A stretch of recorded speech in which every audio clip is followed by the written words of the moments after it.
me. Okay. I have pink hair. I feel like if you follow me on Instagram, then you would have known that. Not trying to call anybody out. God, fuck. Hey, what's up you guys? It's Tina back again with another video. And in today's video, I don't know. Again, I don't know. We're just flowing. We're seeing whatever. I know the universe wants me to talk about what the fuck has been going on these past few days, weeks, month, transition. I don't wanna. How about that? You know, I've talked to the universe long enough where I now understand, like, you know, when the universe tells you to do something, just do it. Last night, I was laying in bed and I woke up at like 1:24 a.m. and I had the idea that I needed to make a video. But I was like, nah, I don't want to make a video. I'm just gonna lay in bed and just like chill and do whatever. But everything else that I was doing besides making the video was upsetting me because I wasn't like interested and it wasn't anything that really like spoke to me. So I should have just made the video. And now I'm like leaving in an hour, but whatever. Sorry, I'm ranting. Okay, personal growth in real time. You know? This is continuing along with the series of like what's been going on after the breakup and everything, and just me talking about love in general. How do I talk about this relationship without any slander? I think I'm just gonna leave it like that.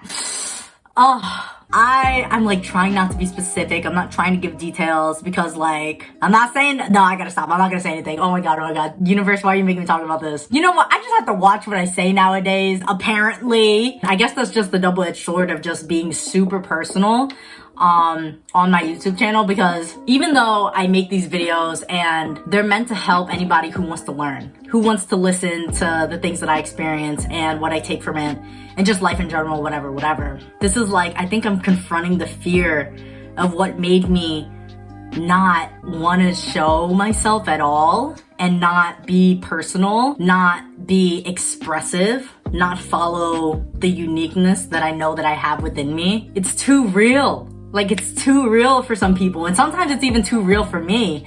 But it's gotten to the point where it's like, I feel like I accept a lot of myself, and I appreciate and I'm grateful for everything that I go through and the way that I express myself. Everything that I've learned since the whole breakup, it has only brought me back to unconditional source love. I've been going through this journey of just trying to return back to my heart and wear my heart on my sleeve and be my full authentic self and have it manifest in this world in a way that is so genuine and authentic, in a way that it connects to other people.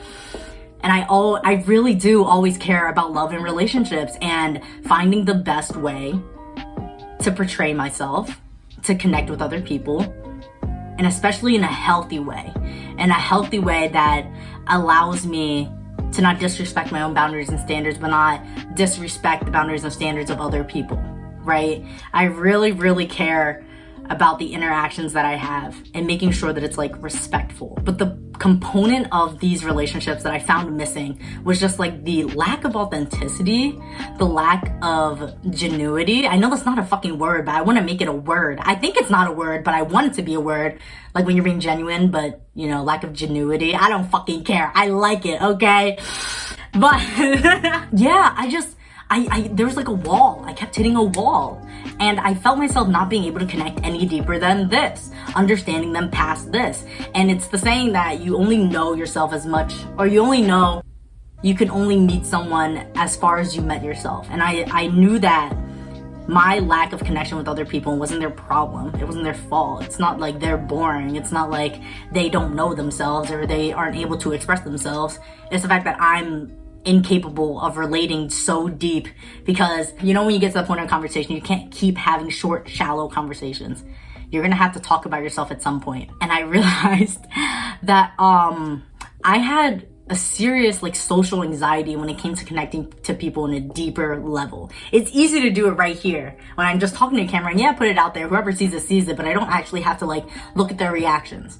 I don't know, like worry about judgment because it's just me. Like I'm not looking at anything. I feel like my way to cope with the fact that I have social anxiety, that I want to connect to people but I'm scared to, was like just flirt with everybody. Not me thinking like, what is it? I'm gonna get in a relationship with everybody and I love everybody, blah, blah, blah. Having a playful conversation where you and the other person know that this isn't like substantial, this isn't deep, this isn't, not that it wasn't real, but it kind of wasn't real. You know, like it's just Let's play a part. Let's be super friendly, super flirty. Let's try to be the most positive that we can be. Just enjoy this interaction. That's not real.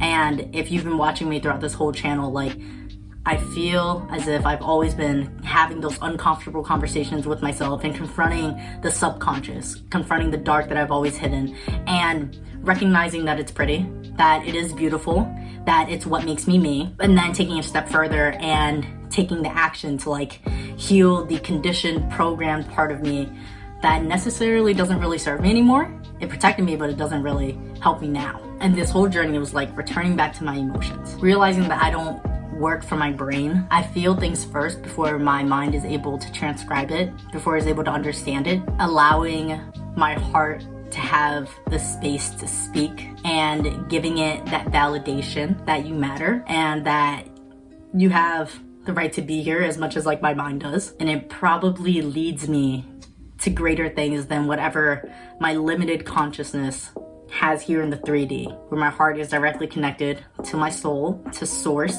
to cosmic wisdom. So trust that unknown, unbound, untamed part of me and allow it to speak.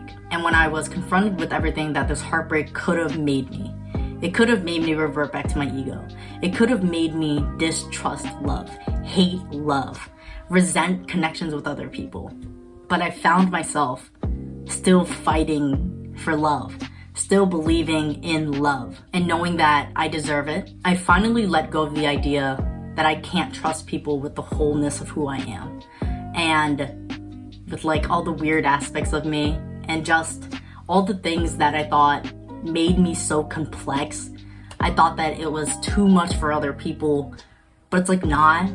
Like, I'm a full person and I deserve to be held and supported, and the people that I tried to give myself to, it's just we're different. It's like a serious misalignment. In my last relationship, I just kept finding myself having to limit the way that I express myself. And then in the end, it was just like I had to limit the way that I loved people. No.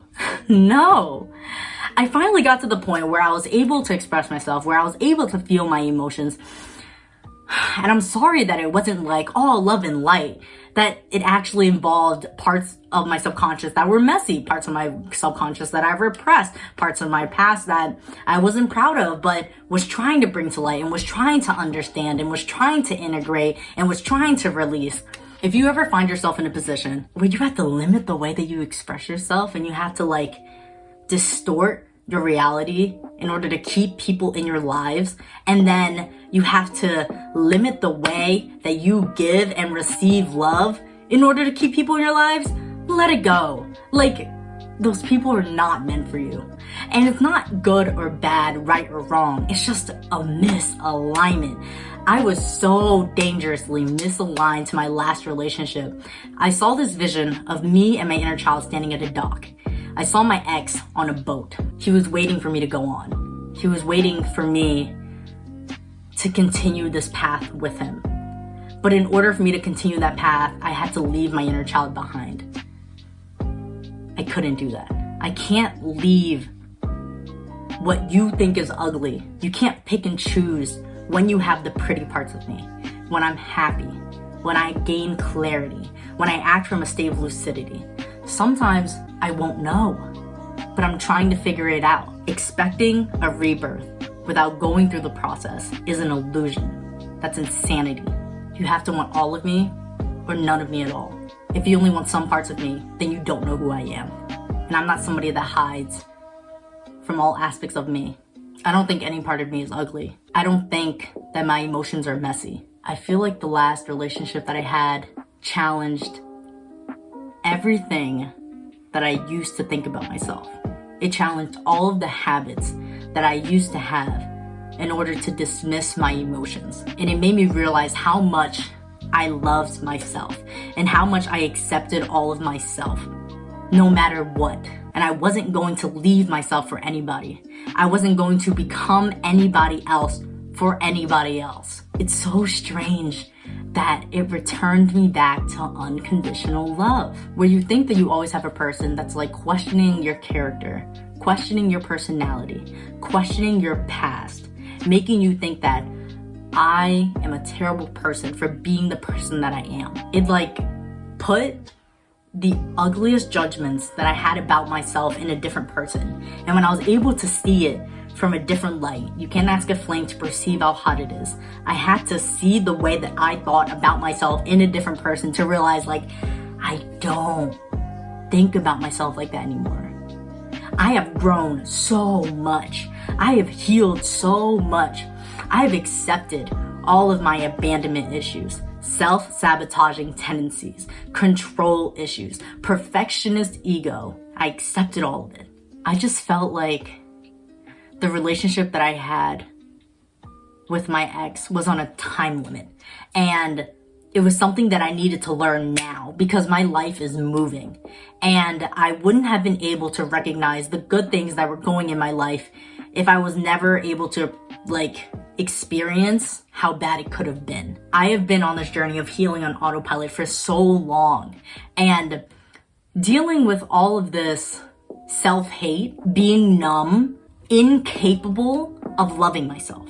If I didn't have that relationship to challenge love, the way that I thought about love and how much I actually wanted to experience it, receive it, and give it to other people, to challenge the old paradigm that I had before of just like, I really thought that I was not meant for a monogamous relationship.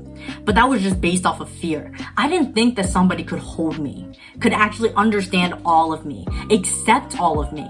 And then when I had a person that did the opposite of all those things, I was like, oh, fuck that. No, I really do want love. I am fighting for unconditional source love. I am fighting for somebody to see me as worth it and actually take the actions and the steps to attain it. I used to think that the love that I had for other people made me so weak. The emotions that I had made me seem like a target so other people could use me and do whatever the fuck they want to me. But like, I'm not the same person. I'm not the same 13-year-old girl. I'm not naive. I have discernment now. I'm so much stronger. I'm like protected by the universe. I'm allowed to love. And I'm allowed to believe in love. And I'm allowed to believe that I am stronger because of my emotions. I don't have to be scared of love anymore. Wow.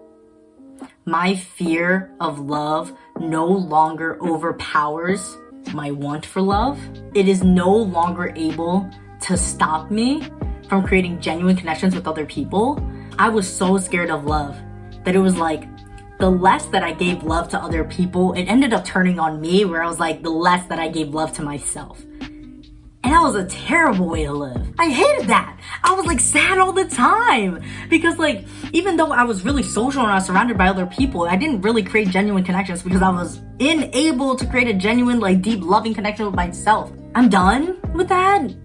I'm done with allowing fear to stop me, doubt, worry, stress. I don't always have to prepare for the worst. I just ask myself to trust myself. And that is really it. And I remember when I said that line in like some other fucking video that I made when I first quit my job, I said it and I didn't know what it really meant. But now I fucking know what it means. Love. Everything will always return back to unconditional love. That is the only thing that is real. And our job is to reawaken and remember unconditional source love and share it to other people. I don't want other people to live the way that I used to live. They genuinely want to connect to other people, but they're so scared and they're hurt and they're heartbroken and they're in pain and they're suffering because they don't have love, even though that's what they want, but they fear it, so then they go away, even though that would be the solution to all of their pain. Oh, I'm so done.